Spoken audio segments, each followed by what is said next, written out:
Hey guys, this is Mike here at Area 51, also affectionately known as Mr. Excitement.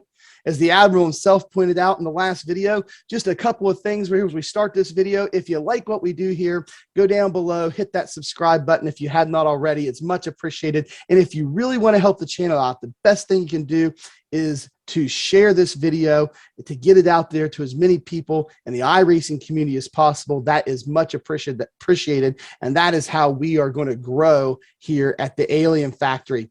And I am joined tonight, my co-host tonight is the Admiral himself. Drop your beer, grab your gear. The Admiral's here. Hey, Mike, thanks for having me again this week. Hey, my big concern is we're winding up this Atlanta, and we did the sets last week, and we gave you something you could at least race. But my question to you, and hopefully the viewers, I don't know what they got, but what can you tell me that you liked about the setup? How did your week go? What kind of things did you change that made it better? What did you find that maybe we can build on for next year, next season, whenever we come back to Atlanta? Kind of a debrief is what I'm looking for, because we get hooked up with you guys during the beginning of the week. We try to give you the best we can, but we don't know the weather conditions. We don't know the track usage. Who knows what the story is, but just from a driver feedback, what did you like? What did you dislike? What did you end up with, I guess, for setup? Did you use the factory set all week? Let me know what's going on there. That's kind of what I need to know. Yeah, we had tried a few different setups, but we had a pretty strong base, I think, going into Atlanta that we had used as a team the last couple of times we were there. And I didn't think there was any major changes that need to be done to that set, but I did notice, and you and I got together in the middle of the week, and you'd asked me kind of the similar questions as well. Right. And the only complaint that I had was, is the run went longer, and we started to burn off some fuel. I noticed that the splitter was just slamming into the ground. At least I thought it was. That's what it felt like as a driver, right? Because I was getting tight in the entry to three, as in turn three, and but then I was okay, middle off. But going in, as I was letting out of the throttle and the front end was compressing down, I just noticed tightness. And to me as a driver, I think that usually means that the splitter is hitting. And I know I ran some telemetry and I shot it over to you and you looked at it. And indeed, it was hitting the ground. And so I believe we added some Packer. Yeah, I added a couple Packers. But since we've talked last, I ran into an area, and I don't think we've ever got into this too much, and I didn't even think about it till late. But and you can correct me here, but they have a right rear coil bind, and I'm going to share my screen here so we can show everybody. So give me just a second, and I'll switch over.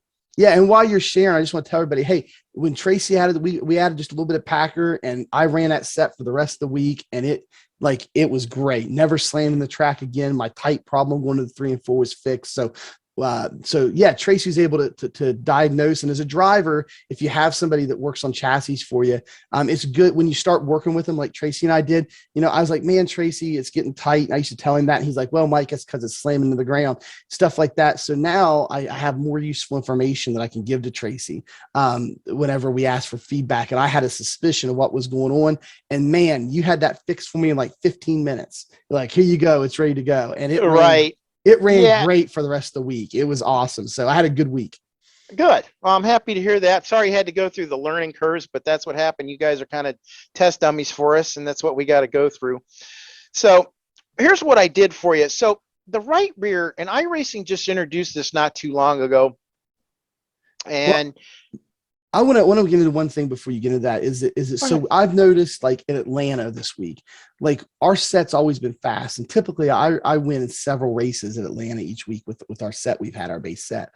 And I noticed I was just as fast as I've always been, and it drove just similar. But there's the guys that had been that were a bit faster this time, and pulled away from me. And I didn't really complain because I finished well, top 5 most of the time. But I've also noticed the other mile and a halfers, like we were at Vegas, same thing. I think I won 2 races at Vegas, but the previous time I might have won more. and there's just some guys that are just taking off. And I've been kind of Yeah. asking around, and you have too. Yeah. We know some guys, we know some other builders, and we share and collaborate sometimes. And we've been asking around, and everybody says these fast guys are just taking off from people right now. They're Right. doing a right rear coil bind, and Right. Right. we have not been able to incorporate that into our base set yet, but we've been trying. So we have got kind of a sample set here that we're going to look at, and Tracy's going to try to explain this right rear coil bind, and we're still trying to work it into our base. So we don't have it figured out yet, but Tracy's getting there, and he's going to teach you guys how to do it. So go ahead, Tracy. Well, and let me give you the theory behind it before I actually get into the working parts of it. So before this was introduced, all we had are just regular springs, and we covered that in our spring video, right? And we talked about the families and the heights, that they fit in, and why we use them and why we don't. And that was probably my fault because I didn't explore this enough. And what was happening is the springs that I used were soft springs because obviously Atlanta's slick, especially in 2 and off of 4. So we have to get you through that area. And if I use too stiff of springs, then you're just going to slide all over the place and probably burn the right rear up or possibly the right front, depending on what happens. But and it kicks that rear end up in the air, so the spoiler's dragging. Well, once the spoiler starts dragging, you burn that fuel off. Well, you're going to slow down on the old tires, and that's what it amounted to. But if you use the system that they have here, and like I said, I'm fairly new to it, but obviously it's working, and it allows you to run softer springs in the back.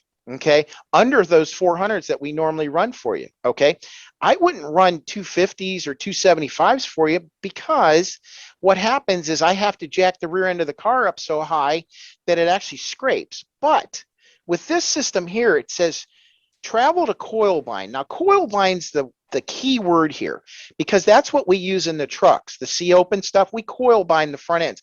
What coil binding is you take a spring and you use a small type of spring in terms of weight. So maybe 300 and under, okay? And what that allows is that spring rate really doesn't hold up the weight. But when it collapses the coils on top of each other, it makes what we know as a puck or just a solid piece of steel. Basically, it will not physically go any lower. That's what allows us to run that lower spoiler, keep it down and keep it off the track because the spring itself is compressing upon itself. Okay, so there's no physical movement after that. And that's what this adjustment is here. Now, personally, I think you're going to have Motech to do this. That's my own belief because if I was without Motech trying to guess at this, I don't think I would do a very good job. So what it offers is if you go to the if you go to the coil bind and you look at the description on the very, very last line, it says only available with spring rates 350 pounds per inch or less, okay? And that's at the larger tracks than a mile. So keep that in mind. So if you guys are builders and you're trying to learn all this stuff, put your cursor over what you're working with and let iRacing give you that description. And usually it's pretty thorough on what it means and how you use it. So if you click on it, the arrow, you have options, okay? So with you, Mike, I use off because I'm using springs that are usually over that 350. Okay, that's just not how I tune for you. It's kind of the old school. This is new for me. But what it offers is it gives you a distance anywhere from 2 3/4 of an inch all the way to 2 inches, meaning that you're either going to squeeze that spring down at 2 3/4 inches until it coil binds or 2 inches. Now, 2 inches meaning that it's going to raise up. Okay, it's not coming down that additional 3/4 of an inch. So be mindful when you use this. Don't think your 275 is going to be your highest setting. It's not. In reality, it's your lowest setting. So anybody using this, be mindful of what this is. And that's where Motech comes in. It will show you on the trace exactly how low that corner is. And that's what we're finding is where the additional speed is. Okay, because we can, instead of running like a 1,400 pound or 2,000 pound right rear spring because we want it to try to rotate. Now, when you coil bind on these springs, when it becomes one piece, it's almost like infinity on a spring rate. So you go from having travel to nothing at all, almost like running on steel. So that takes that shot or that spring rate off the chart. But now you have the rear end low, it's off the track, and it is fast. So that's what you found and what you and I discussed. But for the most part, for me, just as a rule of thumb, sometimes I have to play with the right rear spring rate, because sometimes I want it to come down quickly on like a track with lower G's, flatter corners and stuff like that. But being Atlanta, I can run the spring rate a little higher because I don't want it just crashing down on you, because then it might just jump out from underneath you and become really loose. But usually I'm always into that 2 3/4 inch range, that 275. That's 2 3/4 of an inch. That's about where I like it, because that gets it at its lowest point, and usually I don't normally hit with you. But spring rate, like I said, that's more creature comfort. Anything below 350 you can use. You just got to find out what works for you. And this setup here happens to have a 250 under in it. So, and the reason I did that, and if you notice, I have a higher spring rate on the left rear, and that was to get the car to drive up off the corner. So it wasn't loose from center off. That's why I split the springs backwards, or hillbilly, like we referred to last week. So anyways, so that's what I found for you. That's what we did for you. Fortunately, you liked it. You did pretty good with it. Something we need to keep in mind on these bigger tracks, like I said, it's new technology for me, so I'm not real familiar with it. But if anybody out there can share any information, that's great. Anything that helps the community out, that's perfect. So anyhow, that's what I found, and we're going to kind of work with it with you and see what we can do. All right, Trace, man, thank you for going over that rear coil bind. I think it's going to help some teams out, and I think a lot of the teams are going to start going in that direction. And like I said, it's the feedback that we've gotten that a lot of the really fast guys are running right rear coil bind. It's just now going to be our job here on the team, and you guys, your jobs on your teams is to kind of really figure out how to build for that right rear coil bind and how to make it fast. So, Tracy, I appreciate you digging into it. Appreciate the video, and no worries. And I hope everybody enjoyed the content. And if you continue to enjoy the content here at Area 51, go ahead and go down right below in this video and hit the subscribe button if you haven't done so already. There's also a little bell icon over there you can hit, and that will let you get notified anytime we go live for our live streams. We have a lot of fun on our live streams, have a lot of the guys from the team in here racing and crew chiefing and just cutting up and having a good time while you race. And so those are fun to watch, so you get notified for those. And also, as we put up more of this on-demand content and these series that we are doing here, you'll get notified for those as well. And if you really appreciate the Admiral coming on here and giving us all of his time and doing these wonderful setup building tutorials, you can give him a thumbs up and just show him that you like this video in particular. That's appreciated as well. And one last thing, just some house cleaning I usually do at the end of each video. Down below, there's a couple affiliate links. We're not endorsing any particular setup shop. These are just some guys that have reached out to us to help either us at the channel or to help you, our viewers. Major's Garage gave us an affiliate link. If you simply click on it, any purchase you make there at Major's Garage, after you've clicked on that affiliate link, gets us a very small commission off your first month's subscription there, or any purchases that you make. Also, Jeff Maconi reached out. He owns Maconi Setup Shop, and he wanted to give you, our viewers, a small 10% discount just for being our viewers. All you got to do is type in promo code Area 51 with no spaces all together there at checkout for any purchase at Maconi Setup Shop that is not a monthly subscription. So that's single setup purchases.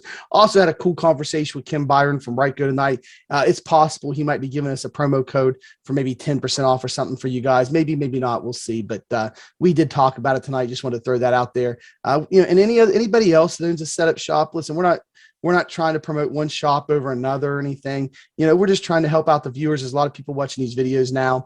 And if you'd like to give our viewers, if you own a setup shop and you'd like to give our viewers a slight discount when they visit your site, just hit us up. We prefer keep the promo code the same, Area 51. There are no spaces or anything. So just wanted to throw that out there as we close up the video. We really, really appreciate everything you guys are doing for us that watch the videos. We're well over 100 subscribers now, and we got that cool branded URL. All you got to do is go to youtube.com/Area 51 Alien Factory, and you will go straight to our channel. So that is cool and awesome. And I just want to say thank you to all of our viewers and subscribers that made that happen for us. We really appreciate it.